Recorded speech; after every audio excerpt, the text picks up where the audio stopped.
Hello and welcome to the Reading Entertainment Podcast, episode 458 for July 21st, 2024. My name's Nathan Reeton Spruth, and joining me this week we have Andrew Rowe McFain. Wow, it's me. I'm here. You're here. Did anything important happen this week? I don't think anything big's happened in the last week and a half. No, I don't know what would have.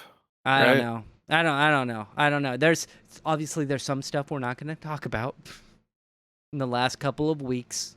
We were not here last week. Reeton was busy on a trip for work, and then next week we'll be here next week. We'll be here the week after, and then I think I'm gone for a bit, for a couple weeks. So I don't know if Aroa and Connor want to do a podcast while I'm gone, but I'll be gone for a couple weeks. So you do whatever you want to do.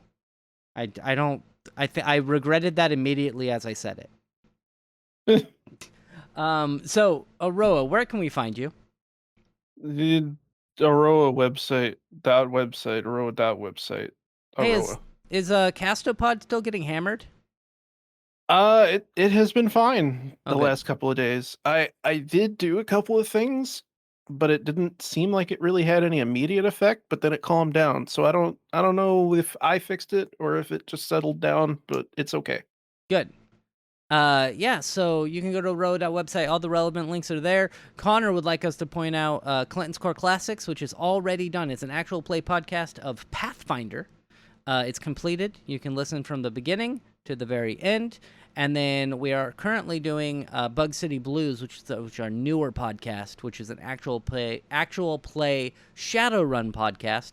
And that is the big one Connor's been putting a lot of time into, but we aren't doing like weekly uploads. It's like every other week or every 3 weeks that we're doing an upload on there, which I don't like, but that's our editor, Connor, doesn't want to do more than that because it takes apparently a lot of time to edit these things. I don't know. He does put a lot of effort in. He does. He like adds background music and like makes sure people redo their lines if they say something wrong. Not that we like have written lines, but if somebody stumbles over the words, he'll be like, "Hey, can you repeat that?" And then he'll like edit out that part of it. If people talk over each other, he'll be like, "Hey, stop talking. You say your line. You say your line." Stuff like that. But not that we have a script or anything. Anyway, so he puts a lot of time into that. You can find me, Nathan Reeton Spruth, I'm Reeton everywhere. The big one is go to Twitch, twitch.tv/Reeton. I am live typically Monday through Friday, 6 p.m. Pacific time to 9 p.m. Pacific time. I've been taking a little bit of time off, mainly for work. Lots and lots of work. Like this week, I'll be on Monday through Thursday, and then Friday I won't be here because I've got to travel for work again, which is, it sucks. But on the other hand, I get a lot of overtime, and I really like overtime because I like more money. So that's what I'm going to do. Anyway, what games have you played this week or two, Aroa? I have been playing so much Zenless Zone Zero. That I thought that would be a game that you would like. Yeah, I mean, I was hyped for it, and then it came out, and like it. So, like I also played that because you were playing it Once Human. Yep. I dropped it because I want to get like the seasonal stuff for Zenless Zone Zero, Oh, I and thought you were gonna say you wanted to get the seasonal stuff for Once Human, and you're like, no, I don't want to spend any money, and then drop it, which is what I would do. yeah, there was also that. Um, but yeah, Zenless Zone Zero has been like taking up so much of my time. It's really fun. I read a review that was like, the combat gets really stale really quickly and there's no depth. And I'm like, motherfucker, did you even play the game? They for But an yeah, hour, probably played it for an hour it, and then reviewed it. yeah, um, really impressive for being a mobile game too. Like, holy shit. I've seen Uh, people playing it, but I have not really. It's not a game that really appeals to me. yeah, it's fair. Like, I've I really wanted to get into Genshin Impact when it came out, but there was Yeah, like nothing that really drew me in. And exactly. this is the same publisher, not developer, and like you can tell because Genshin Impact is very like pretty and and by pretty I mean like fantasy pretty and like uh reserved, I guess, with its character designs. Like it's very flowery. Uh Obviously one of the main draws for Zenless Zone Zero is that all of the women are very stacked. Uh Nice. like it's big titty anime girls the game Ah, pretty much. uh and but like it's also got like this Asian urban Asian sort of style about it, and like the soundtrack is fucking baller. It's animated like as well as, if not better than, like big budget 3D animated films. Like there's so much about the game that's like, Jesus fuck, how is this a free to play game and like a Chinese free to play game? Because I feel like anytime you say Chinese free to play game, it's like, well, obviously immediate low effort cash grab, yep. but it is anything but that. It is so good. Well, I'm Um, happy you're liking it. yeah. Is there? Do What's you? not? Hmm? I was gonna ask. With Genshin Impact, you get like different characters you can choose from. Yes, Do you get to do the same thing with Zenless Zone Zero? it is. It is very similar in terms of uh overall like the way that the loop is designed. That because it's a gotcha game, Yeah. like all of MiHoYo's games, and all of MiHoYo's games revolve around you get. There aren't very many characters, but there are a whole lot of add-ons for those characters. But like also, it's really you're not likely to get the characters that you want, so you got Oh, to of course keep not. pumping money into the gotcha machine. Um, that said, uh, I'm not like I'm not super upset with the odds in the gotcha. There is an event going on right now for like the first big S rank character that I haven't put any cash into, but I've poured all of my premium currency into it and still haven't gotten that character, even though it's a 50% chance on every S roll Uh that you huh. get the character, and I've got 3 S rolls, none of them have been the character. You sound Um, upset about that. Kinda, but it's because I want the shark girl. Uh, but yeah, like the combat's fantastic. It's basically just platinum games combat.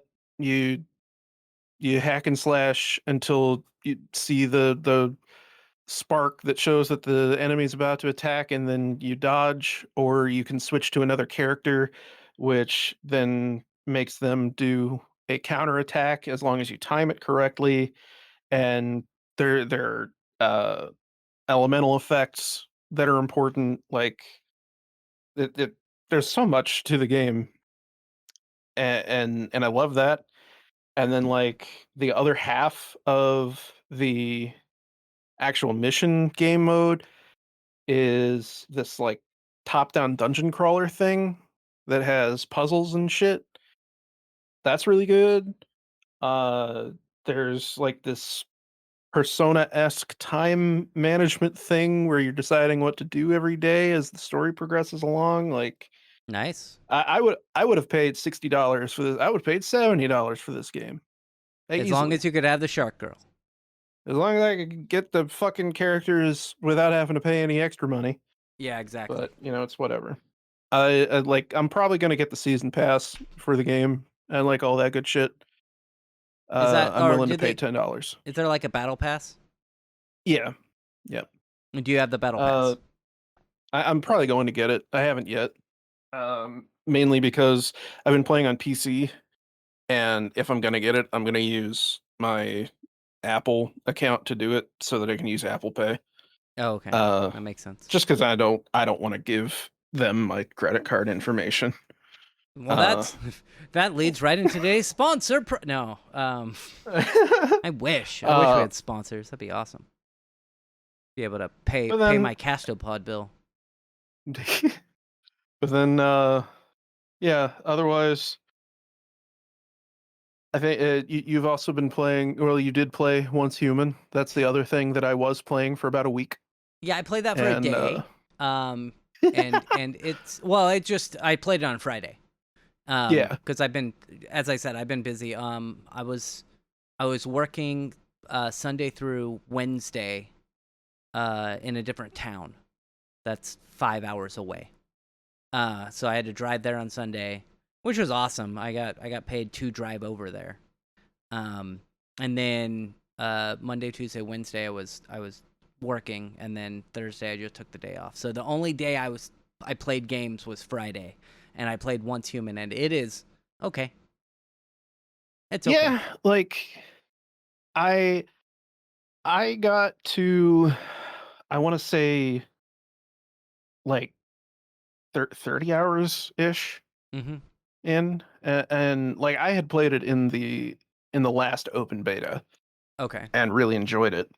But the full release definitely had some stuff that was cut back from the beta in terms of like they definitely wanted you to spend money on the game. Yeah. Yeah, there are the one thing I can see that a lot of people will spend a lot of money on is, I forget what they're called, but like your little helpers that you can get. Yeah. You get like little basically creatures of the void that you can summon, and they'll like help you fight enemies. I'm sure there are other things they'll do, like heal you and stuff, with different variations. They're Pal of the World monsters. Pals. Yeah, they're Pokemon or Pal World Pals or whatever. And as you do dungeons, you afterwards get like a certain percentage chance to get the creature from that dungeon. And I could see that being a very low chance. Like normally I've the ones that I've done, it's been like 20-25% chance to get it. Yeah. But I could see like where you were at, where it's like 30 hours in, that it's like 3% chance, baby, unless you give us money. So the great thing too is you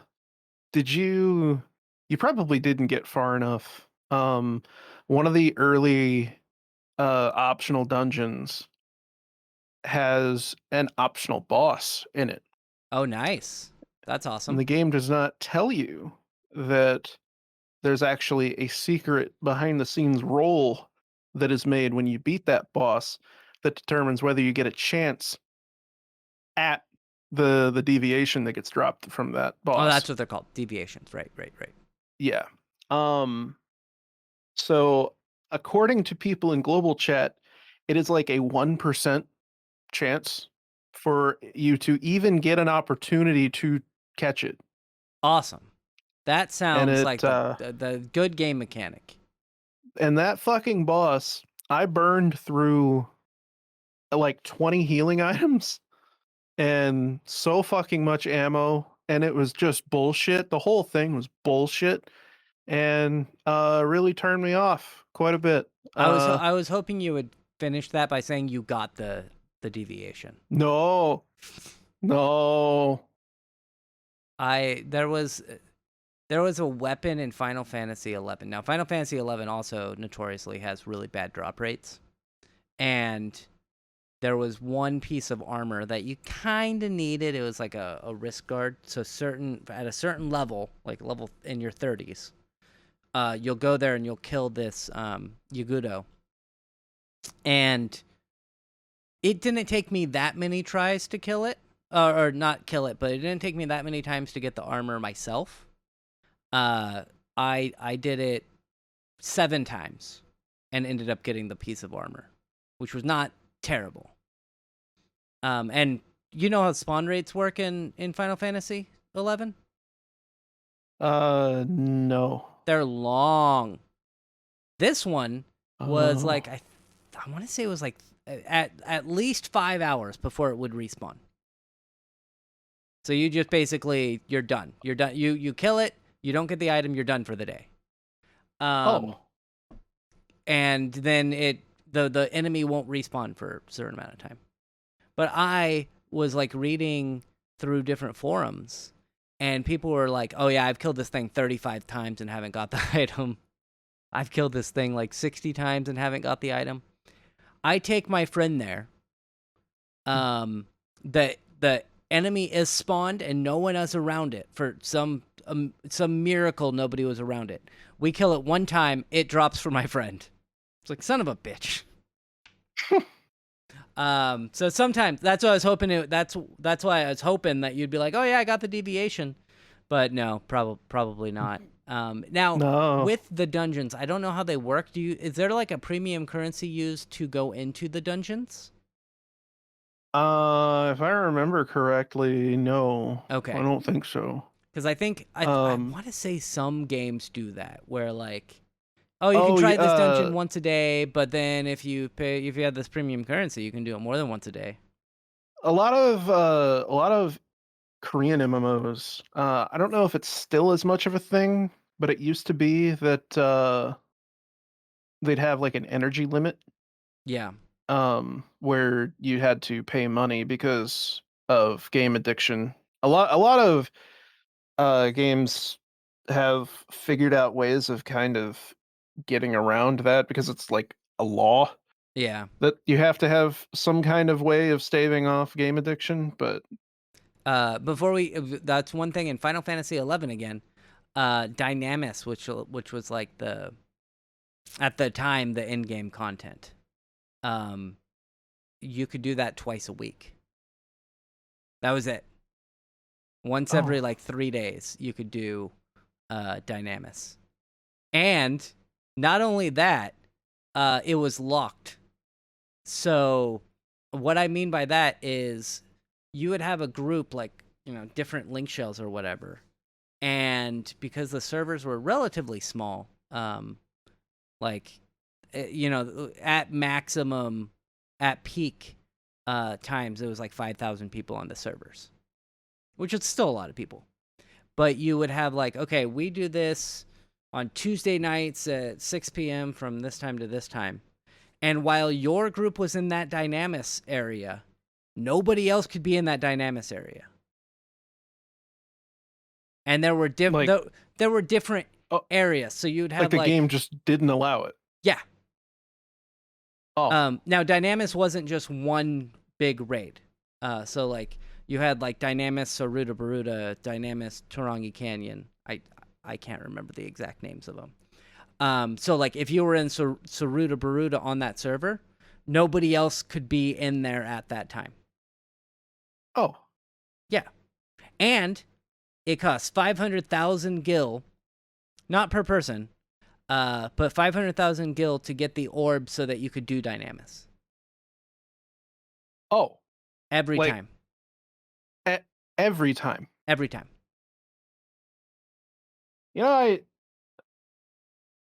don't understand why people think that old MMOs were better. Yeah. And let me just make sure. But I think that it was I think it was 500,000, or maybe it was 50,000. Maybe it was 50,000 gil.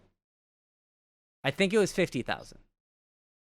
Having to pay to go into a dungeon, though. I agree, but we're gonna move on, and I never paid for it, so because I was never the leader of the Dynamis link shell, how it would work, you would have like a leader who would buy the orb, and then you would go in there. So it was like one person would typically spot that money, or some link shells, like everyone would put a little bit of money in to get the orb that week. Anyway, let's move on to some stories, and we're not talking about any of the political stories that have happened in the last week because Joe Biden. Nope, that's not this pod. That's Joe not this Biden. Nope. Joe Biden, wake up. Yeah, we Joe are. Biden. Let's talk about being 2021 again. The year is 2021, and Ubisoft is adding NFTs to Champions Tactics. Because Why not? What? I'm joking because Ubisoft will add NFTs to Champions Tactics Grimoria Chronicles. But but but it's 2024. Oh, right. Yeah. You're right. It is 2021. And Uh, that's uh, that according to uh, Ubisoft, it is 2021 because they don't realize that NFTs are dead. like totally fucking dead. Like 9,000%. What in the fuck?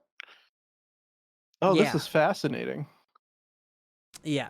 It's dumb. This is from Tom's Hardware. I don't know why they're talking about it, but okay. That is Ubisoft I was really caught off guard by that. Ubisoft has announced a new partnership with Double Jump Tokyo for its upcoming NFT RPG Champion Tactics Grimoria Chronicles, doubling down with implementing NFTs in gaming despite NFTs being an obvious market failure. And I like that they have a link for that. Where did that link go? NFT RPG. Oh, they Oh, linked to 95% of all Yep. digital assets are worthless now. Nice. Yeah, because it was just a big fucking grift and everyone knows it. Yeah, like crypto, you could kind of see people like getting into that, like being like, "Oh, I want to take my money and I want to like make more money with it with this like decentralized thing." But everyone with two brain cells to rub together was like, "NFTs are stupid." Mm-hmm. Um, I still get multiple emails every day from scammers on OpenSea really? because OpenSea got hacked and uh I had made an account because I was like, oh, yeah, I'll take some pictures of my local park and publish them as NFTs. And I have probably gotten 100 emails over the past couple of years from scammers trying to get my OpenSea account. Yeah, yeah. This is so. It looks like Champions Tactics Grimoria Chronicles is it's a Hearthstone. That's all it is. Oh, It's a card game, and the cards I believe are going to be NFTs. It says here the gameplay trailer provided gives no information whatsoever on how NFTs are implemented with Champions Tactics. Though presumably Ubisoft reported partnership with Double Jump Tokyo will allow them to properly implement the blockchain in its most wasteful form into an RPG, despite the advertised thousands of unique heroes that will correspond to NFTs. So see, it's a grift. the the thing is, and like, I am not defending this move because this is ultimately stupid. Yeah. But if there is any format of video game where I could see NFTs actually being useful, it would be a trading card game like Hearthstone, Yeah. right? Like, because you have what are essentially digital receipts that make it so that you technically can own that copy of that card. The thing is, you could just do that like as Ubisoft. You could just, it doesn't have to be an NFT. You just have a trade system in your game. That's okay. Yeah. Yeah, But I don't think that this is going to go well for Ubisoft. I wonder if like any of these partnerships were made beforehand, but what it's sounding like is that they've recently done this. They're like they had somebody in their company that was like, this is a good idea. Let's do NFTs. And every single developer, every single person working on this game knows it's bullshit. yeah, like even the people who are on the side of the NFTs are like, oh yeah, no, we're doing this for the money. Yeah, well, like Like, the developers, they don't want to work with NFTs because they're just like normal people who are like, wow, NFTs are dumb. And yeah, but I need a paycheck, so I'm gonna fucking do it. So yeah, let's assume that neither of us are gonna play this game. yeah. I like No, I'll play games like this, the card games like Hearthstone or um the Marvel one, Marvel Snap.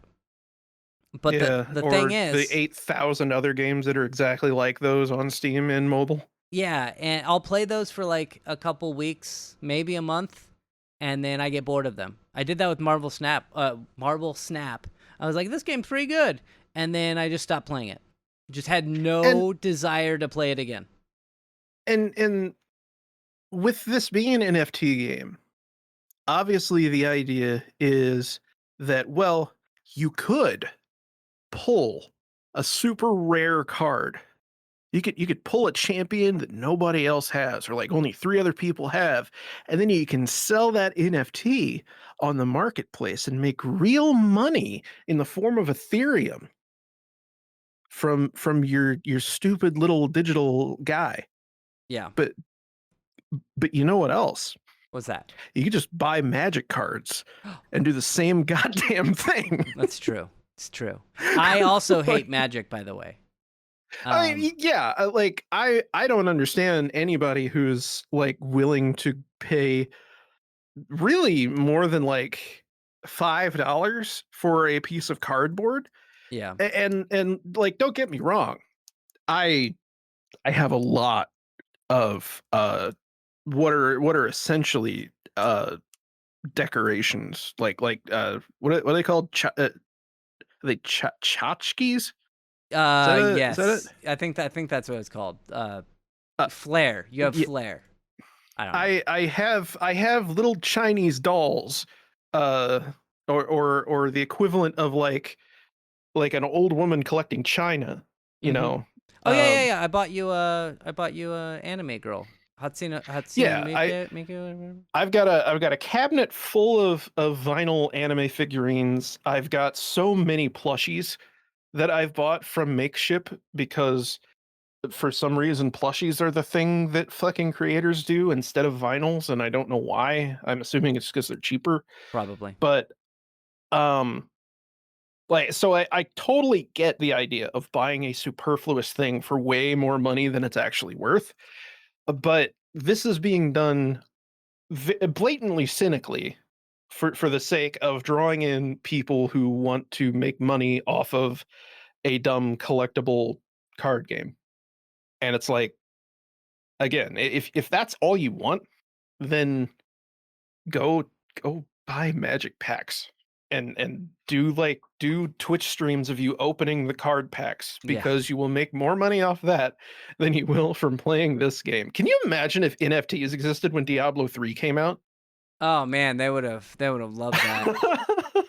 That just occurred to me that like that's basically what they tried to do with the Real Money Auction House, except we just didn't have NFTs at the time. I had a friend back then that I went to college with, and I was like, I explained, I was like, oh yeah, they're doing a real money auction house. It's gonna be stupid. And he's like, I'm gonna make so much money off this. I'm like, no, you're not.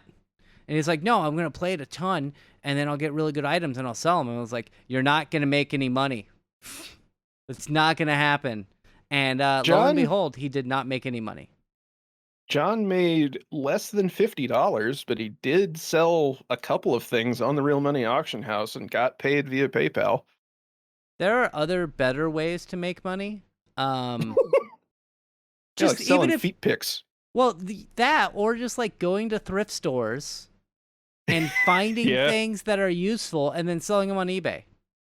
Yeah, but that's not as fun as just grinding in Diablo, right? I honestly, I like going to thrift Debatable, stores and right? find Yeah.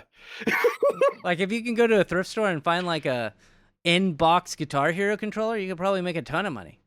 Um, No, just so you know. I have 2 of those. Oh, do you? And they're not worth anything? Yeah. No. Just so you know, I looked it up. Dynamis does have a 50,000. It's not 500,000. It's 50,000 gil entrance requirement, but because they've changed the game so much, it's basically removed. You can get one now that allows you to just go in for free once a day. And I see. because the level cap went from 75 to 99, and you can summon trusts, which are like NPCs that you can have like a fighter and a mage to like heal you and stuff. You can summon trust now, so you can solo it basically. I see. Yeah, But anyway, the And you next call one, them steamed hams in spite of the fact they're obviously grilled. exactly. So Xbox Game Pass is getting better, more expensive. That's what I'm looking for. Not better, more It's expensive, finally and happening. worse. And the FTC's mad because I saw that. And we don't have that story as one of them, but because I didn't look it up. But the FTC, from what I I saw it off to understand, the side. is very upset because Microsoft lied basically when they were buying Activision Blizzard. Shockingly enough. And they're like, no, nothing's gonna change. Nothing's gonna change. It'll be all right. And then, like, now that the deal's been, we're just gonna raise prices. yeah, now that the deal's finalized, they're raising prices. And FTC's like, you told us without signing a contract, Lied. without signing a contract or anything, you told us that you weren't gonna raise prices. And Microsoft's like, well, you probably should have made a contract. I don't know. Anyway, basically it's raising up prices to, I'm still going to pay for it because of how many games I play, but I can understand if people are wanting to cancel now. This is from Windows Central. 3 things of lice are certain: death, taxes, and price increases.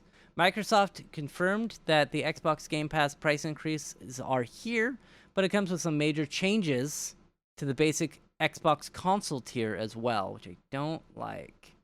They are making it so like that the day one you can't get. There's a lot of bullet points here we got to read through.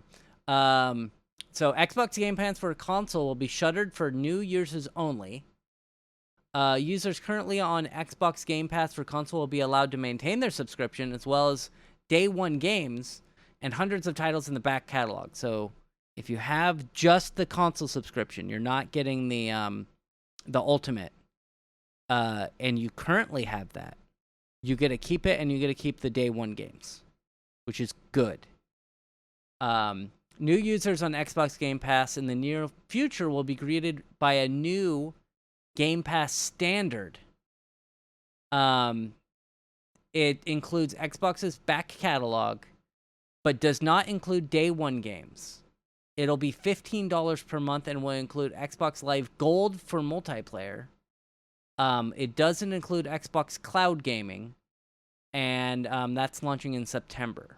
So if you do not sign up for the Xbox Game Pass console right now, you're going to be paying $15 a month to basically get Xbox back catalog and multiplayer, which I don't like. That's not good. How long? I don't see anywhere.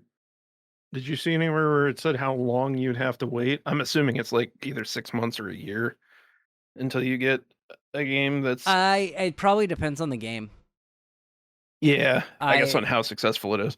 Yeah, so that's what I was wondering. Is like, when do they become not day one games, or is it throughout the life of the game? But it's probably a time-based thing. So you're probably right. It's probably 6 months, a year, and then you have access to that. And it probably does depend on the game. Like, look at Starfield. Starfield's not doing well. That might be included in this stuff, but who knows?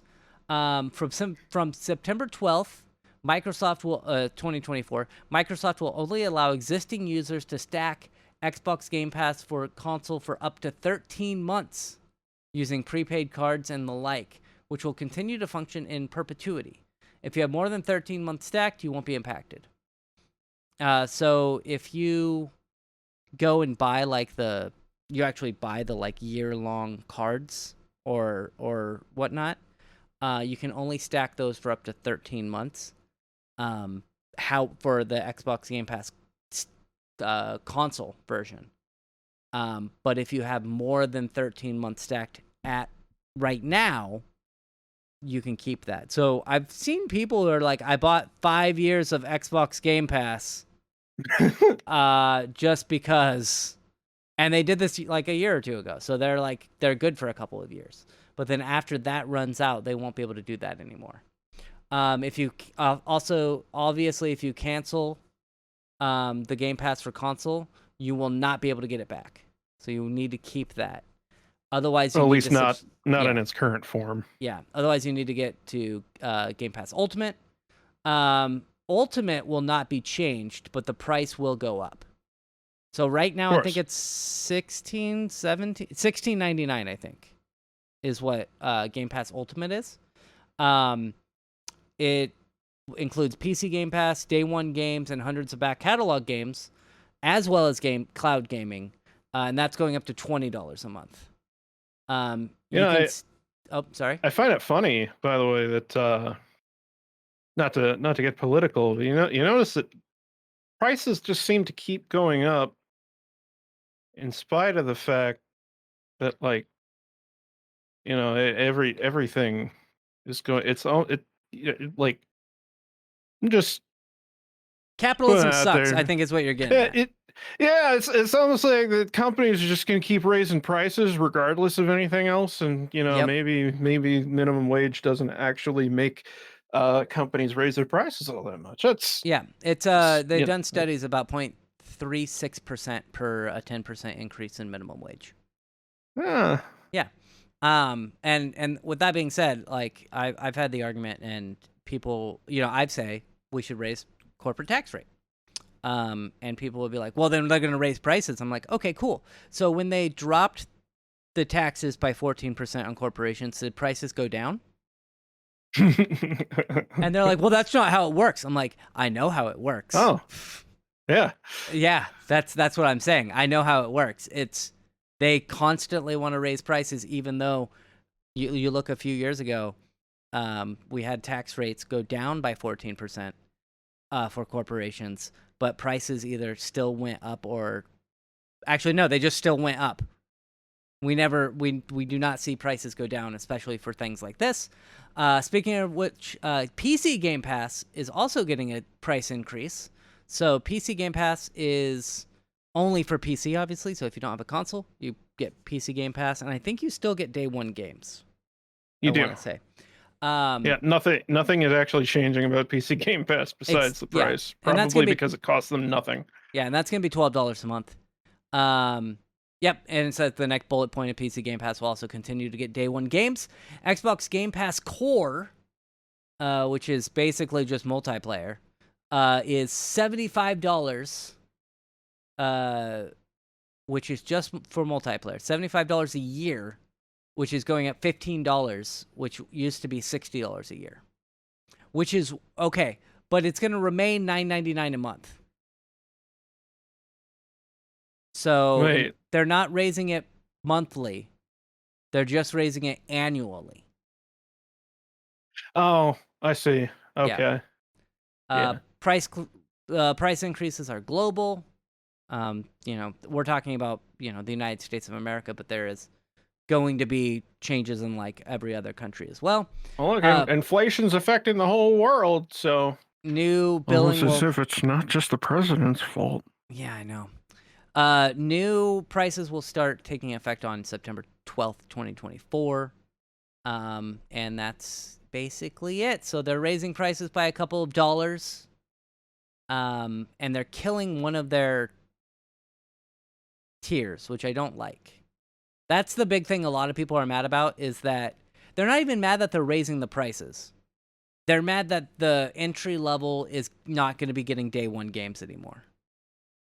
Well, yeah, because like that's been like the yeah. big reason to have Game Pass instead of just Xbox Live Gold if you're a console player. Yeah, that's the only reason to get Game Pass. I mean, there are games to play, obviously, but like, yeah, like my reason for having Game Pass is Day One games. Like, they have such a good amount of games that are coming out, even if the games end up being mediocre. But you look at like, you got Starfield, you get the new Call of Duty game. I think is going to be on there. So I don't know. Oh, and you look at like the new ones that are coming. Age of Mythology is coming out. Frostpunk 2, Call of Duty Black Ops 6. Those are the 3 games that they're showing that are going to be available Day One. So how many people are going to be getting Game Pass just to play Call of Duty? And and I don't know about Frostpunk, but Call of Duty is the big one. I really want to play Age of Mythology. That's going to be awesome. But yeah, it sucks. There's also I think there's another day one game that just released, Dungeons of Hinterberg, which I don't know if anybody's going to play that, but it looks like a game. It looks fine. And what was it? Dungeons of Hinterberg. Just That released. doesn't sound familiar at all. I don't know. Yeah. I have no idea what that is. Yeah, there are some good games on there. And like, yeah, having the back catalog is awesome too, but as we said, what makes it the back catalog, or what day one games that were released are going to be available? And I guess time will tell on that one. We're going to move on to our next story, and we're going to talk about all of our data getting stolen. Oh. Yeah. Crooks steal phone SMS records for nearly all AT&T customers. Oh.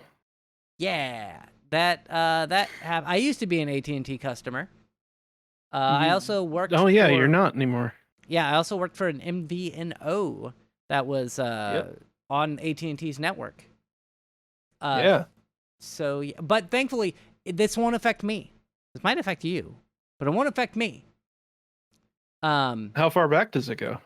It says in a regulatory filing, AT&T said cyber intruders accessed an AT&T workspace on third-party cloud platform in April, downloading files containing customer calls and text interactions between May 1st and October 31st, 2022, as well as January 2nd, 2023. I don't know. That's so weird. This whole specifically January 2nd, 2023. Yeah. And the reason, this won't affect you because it's not. You have AT&T internet, right? Yeah. So it won't affect you, and it's not going to affect me because I haven't been with AT&T in like a decade now. I'm on Consumer Cellular, and I think everyone on my plan has AT&T SIMs. Well, yeah, they're all going to. I know that they also run on T-Mobile, yes. But didn't you get a T-Mobile SIM card at one point, and then it just didn't work, and you're like, give me an AT&T SIM card? Yeah, they started me out with a T-Mo SIM, and actually, whenever I got my most recent iPhone, because it's an eSIM, it at some point became a T-Mobile SIM, and then I reset it, and then it was an AT&T SIM because eSIMs are great. I can tell you why. I can tell you why they were doing that and sending out T-Mobile SIMs. Well, I think it's just based on geographic region, isn't it? That's what they say, but that is a lie. Oh. Well, at least it was a lie when you got the T-Mobile SIM. Because they needed more. They needed to pump up their numbers for T-Mobile. And so they were sending out T-Mobile SIMs even when AT&T was a better option. When and T-Mobile was like pushing really hard with their marketing around here, especially around that time. So it was weird when T-Mobile was like in the late 2000s or whatever. There was a T-Mobile building here that I actually ended up working out of when I worked at Consumer Cellular. They took over the T-Mobile building. But at the time, T-Mobile had really bad service here. But we had a support center. Go on. That was always T-Mobile's thing around here, was that like, as long as you're in the city, you're good. Just don't leave the city. Yeah. But and then they're not better bad now. They're good. I mean, I use Google Fi, which is strictly on T-Mobile now, and they're fine. Moving on to the story, they said shortly after identifying a potential breach to customer data and before making its material decision, AT&T contacted the FBI to report the incident. In assessing the nature of the breach, all parties discussed a potential delay in public reporting due to potential risks to national security and or public data. AT&T, FBI, and DOJ worked collaboratively through the first and second delay process. all while sharing key threat intelligence to bolster FBI investigative inquiries.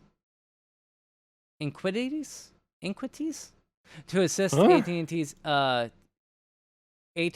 incident response work. Equities.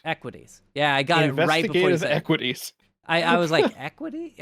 My brain broke there for a second. I'm sorry. So it's interesting. It says here, TechCrunch quoted an AT&T spokesperson saying the customer data was stolen as a result of a still unfolding data breach involving more than 160 customers of the cloud data provider Snowflake. Of course.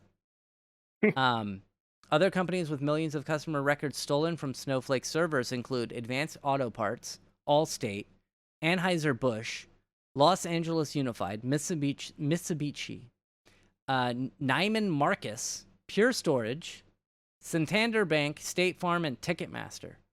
I think we covered Ticketmaster, didn't we? We have previously in multiple capacities. So yeah, basically, all your shit's stolen if you're on AT&T for at least that like few month period and January 2nd, 2023. Yeah, isn't the cloud great? Isn't the future wonderful? Future's amazing. Where major corporations just dump all of their important customer data into warehouses being held by other companies that don't do proper data security. Yeah, it could be worse though. It really could be. You could like, could you imagine like just updating one file and breaking the internet? Yeah. Imagine if everyone in the whole world used a product from a major cybersecurity firm who then delivered a bad update that broke all of their computers. The funny thing is, we've seen this before. We've seen it before at Facebook, and we covered the story. This was right after I left Facebook, which I honestly wish I still worked at Facebook when all that shit happened. But yeah, same thing happened at Facebook. Somebody went in and they updated a fucking record and broke Facebook. All of it went down. And it was down for a long time. It was down for like 12 hours or something. You see, I imagine that was an easier situation to rectify, at least, than this. Yes and no. We discussed it previously that the way it works is that the internal and external Facebook are on the same server, which I think is stupid. Yeah. So, like, I would know that Facebook was down before anyone else when I worked at Facebook, because I would be like browsing the internal sites looking for a document or something like that. And I was like, oh, this isn't loading. Oh, nothing's loading. And then I would like check Twitter and I'd update Twitter. And then like 5 minutes later, people are like, Facebook is dead. And so what happened is when the person made that change, guess what is also on that same network? I don't know. Their security systems for like card readers and stuff. Oh, like physical security. So like when Facebook was down, like when it would go down like randomly, like usually that physical security stuff would work. But the problem was because like they broke everything. They couldn't get into the server room to access the servers to fix their mistake. Yeah. So like cause I don't know if it has to do, maybe the card reader was working because those might be local, but the way that it works for the server rooms is that you have a card reader like you normally would for any other part of the building, but then you also have a thumbprint reader. Yeah. So you have to badge the card and then, I don't even know, like, yeah, you badge your card and then you press in the thumb and it will scan it and then you're able to get in. But they weren't able to access the servers, which is why it took so long for them to fix it, because they needed somebody to come out and like get into the room. But what happened here this last week is there was something called CrowdStrike, which nobody's heard of until the other day. And apparently somebody was like, I'm just gonna push this update. Oh, everything's broken. Oof. It's a good thing I'm on PTO today. See you guys. Yeah. Yeah. How does, because like apparently CrowdStrike is an extremely popular enterprise cybersecurity solution. Like for endpoint security, like every motherfucker uses this thing. Yeah. Um, And I had never heard of the name. I had heard of similar products because it's like uses AI with its malware heuristics or whatever to do better malware shit. yep. But like Yeah, just they ended up like it took out like hospitals. So like if it was not an emergency, they were like postponing surgeries and stuff. Um, it affected a bunch of airlines. So a bunch of airlines were taken down. Um, those are the two big ones that I can think of. So because my understanding was that like this probably affect, like if your company used CrowdStrike, yep. it it probably took out every Windows machine on your network.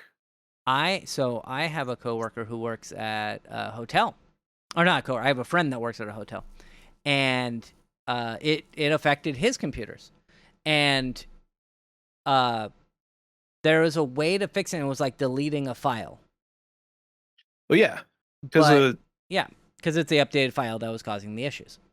well, it's a Um, driver. oh, yes, and that would make sense as to why it was blue screen because it's a bad driver and it just makes Mm-hmm. everything blue screen. So my friend was able to get all the computers into safe mode and with networking and was able to like Yep. make that work. But the problem is that nobody knows the admin password except the manager. And the manager was on like a hike with no cell phone service. Hmm. So my friend knew how to fix it, but he wasn't able to actually fix it because he just couldn't. He just couldn't do it. He had to um just wait around and dink around in safe mode all day and check all the people in that way. And then I'm assuming his boss came and put in the password and fixed it eventually. Thankfully, Yeah, that was the big problem, is that it's a driver, it's a faulty driver. yeah, So Windows would go to load the driver like at boot, and it was like the driver was just non-functional. Windows could not load the driver. It just was not going to happen. Uh, so there was no way to get it to boot into normal mode, and a lot of these machines, they're going to be encrypted with BitLocker. yep, yep, And BitLocker won't let you into safe mode unless you have the recovery key, which can't you can't do that programmatically, at least not very no, easily. Like, there are different ways that BitLocker works. The way that we don't use well, it this way now, but you can have the BitLocker key on like a thumb drive. you can Um, also store it in Active Directory. and Like that's getting what most people do. But then you have to you yeah, have to get somebody to get you that information. you have to not only get the recovery key, but you also have to enter it in on the machine. Yep. And like that's not a big deal, even if you're like a large hotel, let's Yeah. say, that has like a couple dozen computers in it or whatever. It's a whole other thing whenever you're an enterprise with thousands of machines Yeah. and you're essentially asking your human workforce to have to go out to all of these individual machines and decrypt them to delete this driver. With that being said, I neither of us were affected by it. no. Yeah. I have to give the cyber department at my company credit. They probably saw no value in this CrowdStrike product and avoided it, and that ended up working out for the best. Yeah. So Uh, there are 3 tiers for how I work, how my company works. We have Sun Life, who owns DentaQuest, and then DentaQuest owns Advantage. Basically, Sun Life owns both of us now. And DentaQuest and Advantage, none of our computers were affected, but Sun Life's computers were. And so we were getting emails all day like, we're working on CrowdStrike, and I'm just like, we're good. Today's a slow day. Thankfully, I didn't have to deal with that shit. I'm so happy. Which I'm sure you were like panicking when you first read about it too, and then you're like, oh, cool, doesn't affect us. No, I would have known. I would have known immediately if something like that had happened. So whenever I saw that shit going on, I was like, oh, our team's profile pictures aren't synchronizing correctly. How can you I don't not, care. like, my thing is, how can you not test these things before you roll them out to the public? That is the most wild thing about it, and I really hope that, like, if it doesn't come out as a press release, which I would not be surprised if it did, just because of how notable this has been, but I hope somebody leaks it. Like, what failure happened in this process? Because I cannot fathom how you roll out a bad Windows driver as part of your flagship product that's used by who knows how many enterprise customers across the planet. Yeah. Like, that is crazy to me. I think it's amazing how bad it was. Like when I was at Sony, we had a month to check updates. So like when updates would roll out, we had a WSUS server. Then we would have to download those on our computers, test them, make sure that the updates didn't break anything, Yep. and then we would push them to the rest of the computers because like I've had it where, have you ever used the application SAP for like Yeah. accounting stuff? I hate it. It's Yep. dog shit. Yeah, it's awful. There was an update that broke a particular plugin. So like a certain screen would not appear when people were like processing their orders. And so we had to go Right. through the updates and delete that particular update on all of the computers to make sure that SAP would work. It's a pain in the ass. Yeah, I mean, that is, you have dev, you have, Yeah. at the very least, UAT, Mm-hmm. and then you deploy to production. Yeah. And And like so that, this should have been caught in the UAT step. it should have been. And then when I was there, my coworker, our upper management was like, "Oh, we're actually switching that from a 30-day to a 7-day, so you have to check you specifically," to my coworker, "have to make sure that it all works within a week and test all the programs." And my coworker was like, "Cool. I'm not going to do anything else for that week though." Yeah. And they're like, "What?" And he's like, "I'm not going to be able to perform all of my duties and test all of these updates in 1 week." And I think that upper management was a little surprised with how brash he was about just being like, "I'm not going to be able to do anything other than test these updates, so I can't do it."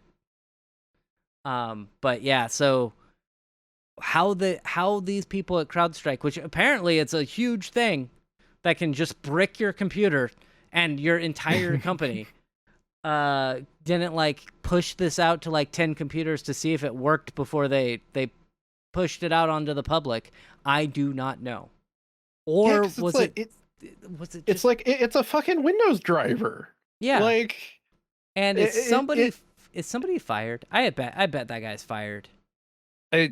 someone's getting fucked over all this. Like, I'm pretty sure CrowdStrike, their like shares dropped substantially, and that kind of shit. But it's like, god damn.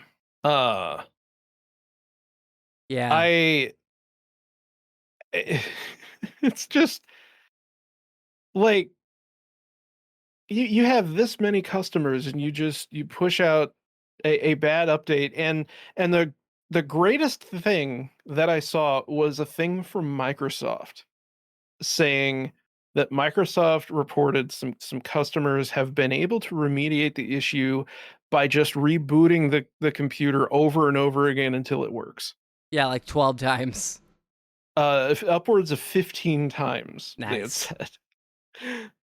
This Like, is just I it, you would think that they would learn, but we keep hearing the same story like every 5 months where some update or something broke a certain number of computer. I think that they said 8 million, a little over 8 million computers were affected by this, which doesn't seem like a lot, right? Cuz we have, 300 million people in the United States. Almost 400 million, something like that. But it's 8 million company computers. It's not like yeah, normal people weren't really affected by this. This was like corporations and stuff using this, and stopping flights and stopping trains and stopping hospitals from working. I want to say it might have been a Photoshop, but like there was a sphere in Vegas that had the blue screen, which I think is hilarious. I think it was a that Photoshop though. that was not caused by CrowdStrike, but that was a thing that happened one time. Oh, okay. Um, Yeah. just so you know, if you want to invest in CrowdStrike, It, their stock price went down 11%. and that I It'll think that's probably the bounce that's the back though. worst thing. They will come back from this and everyone will forget about it, even though there's a dedicated Wikipedia article already for this specific incident called the 2024 CrowdStrike incident. Yep, it's just Uh, bigger news is gonna happen. Like I don't know. I don't know but what l- I don't know what bigger news could happen in 1 week. Like, could we get like an assassination attempt on somebody? Could like the president, like the nominee for president, drop out? Like, it would have to be something major for people to forget. the Wikipedia article says that this event was also known as Y2K24, Nice, I like it. which yeah, it like this is pretty much what everyone thought was going to happen whenever Y2K happened, and it wasn't actually that bad, all things considered, right? Like CrowdStrike or Y2K? CrowdStrike, Oh, okay. because Um, everyone thought Y2K was going to be like absolutely fucking catastrophic, and while this was bad, don't get me wrong, uh, it like probably a limited number of people died as a result, I'm hoping right? nobody died, but I know like there were some anecdotal stories like one person who was going in for a heart to get surgery on his heart. They had to postpone his surgery, but Yeah. I think that was like you're not going to. It's not an emergency. Like you're going to die if you don't get this immediately. Um, Right.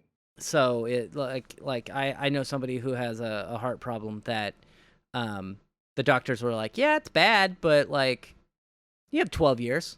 And they're like, what? It's like, yeah, you got 12 years before you need to have the surgery, technically. Yeah, you'll be all right for a bit. Yeah. Don't run Um too much. well Don't and lift anything heavy.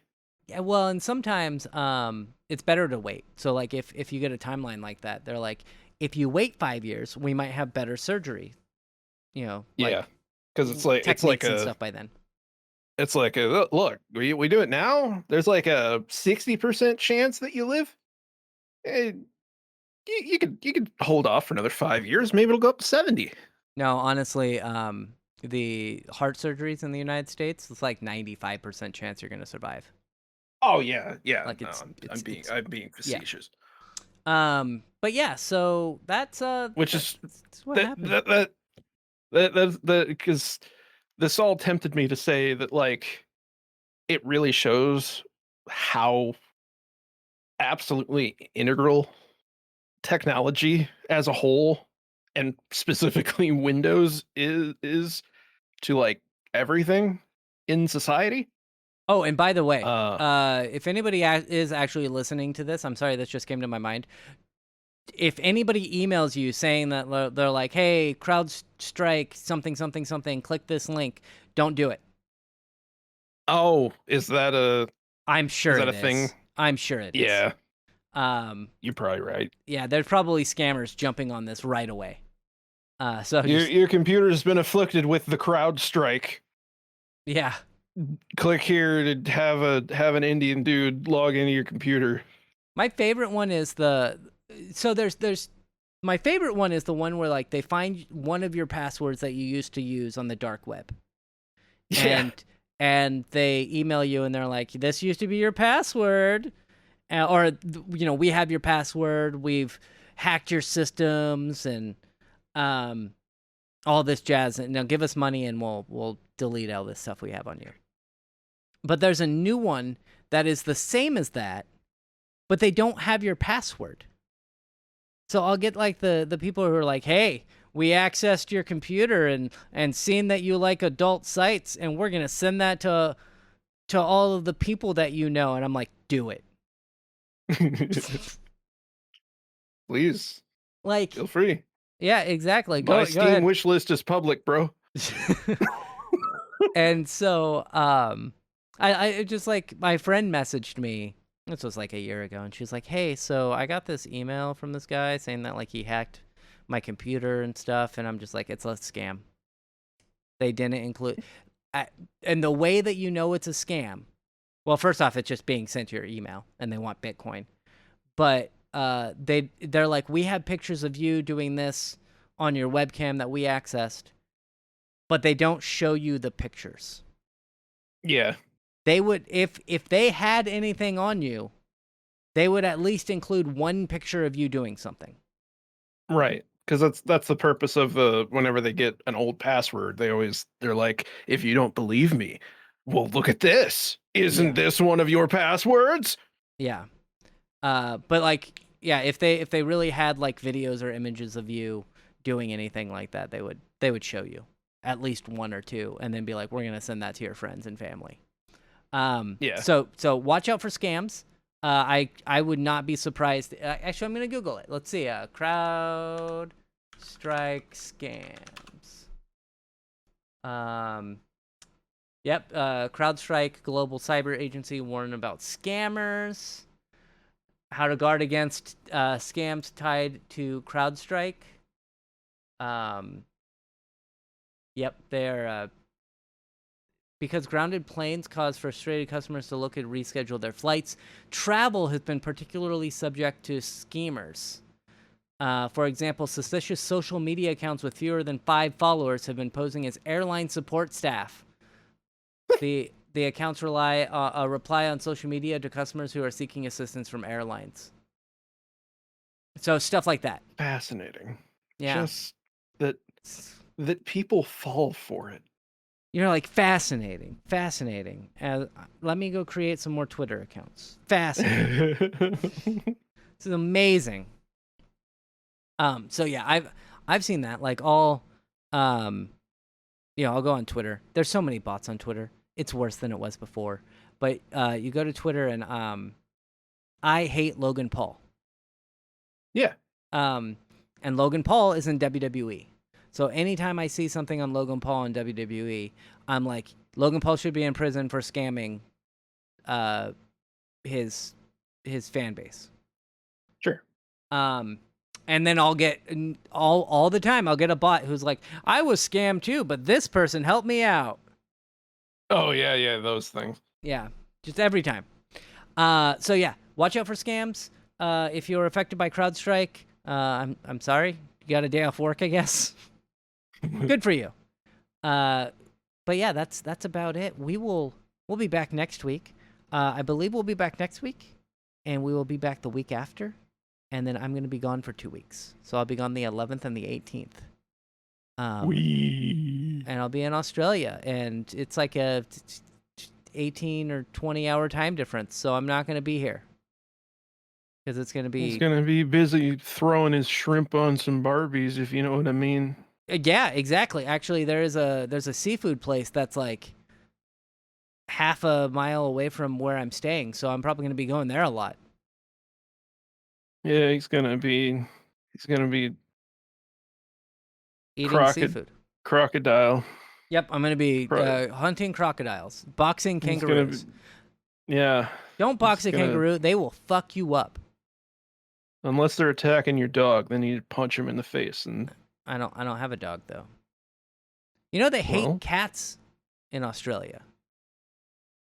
they hate a lot of things in Australia. Quite a few people. So, this is from my friend who is Australian, and she's like, "Oh yeah, they a lot of people hate cats in Australia to the point where like they will shoot cats if they see them outside." And the reason being is that apparently cats are an invasive species, and somebody like after they killed all the dingoes, cats moved in.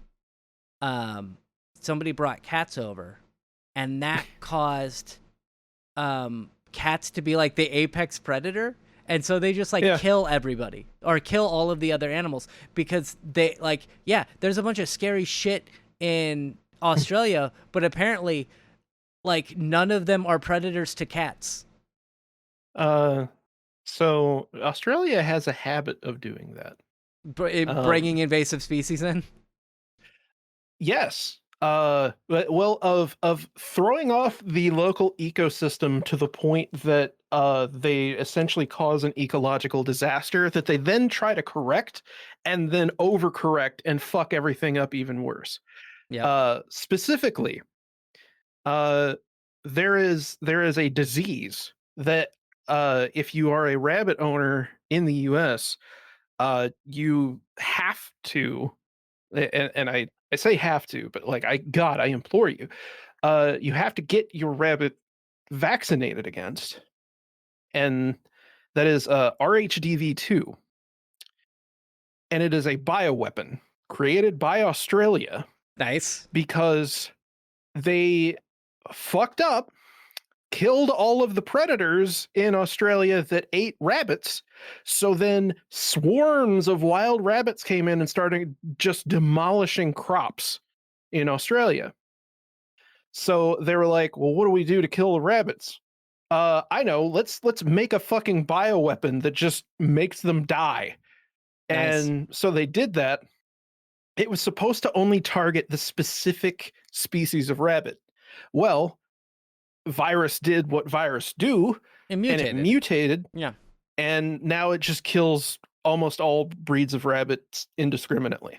Awesome. And it's airborne, and if a rabbit gets it and isn't vaccinated, they are just dead. They will die, and it's essentially like rabbit Ebola. So it's like horrifying and painful and the worst thing.